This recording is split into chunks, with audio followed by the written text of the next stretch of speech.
We live in an increasingly interconnected and interdependent world. Globalization touches every part of our lives, from the products we buy, to the food we eat, to the ways we communicate with one another. Today, we'll talk about anthropologist Arjun Appadurai's ideas of globalization, specifically about cultural homogenization. As we move towards a globalized world, should we fear the loss or reduction of culture?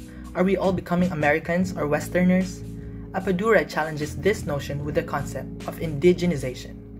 What these arguments fail to consider is that, at least as rapidly as forces from various metropolises are brought into new societies, they tend to become indigenized in one or another way. As one culture influences another, many fail to consider the fact that cultures still indigenize or transform what's coming in.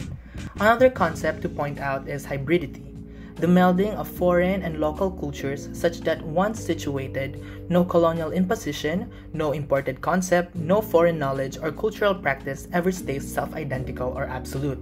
An influence from a foreign culture will always be altered as the local culture absorbs it.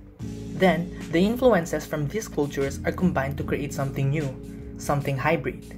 An example of this is the popularity of Korean dramas on Philippine television. While these dramas indoctrinate their Philippine audience with South Korean culture and lifestyle, they do not come untampered. For South Korean dramas to become palatable to Philippine audiences, their scripts have to be translated and dubbed into Filipino, their Korean names changed into Christian ones, and their various cultural cues adapted to the Philippine context. In short, Korean dramas have to be Korean novellas first before they can be marketed to a Filipino audience.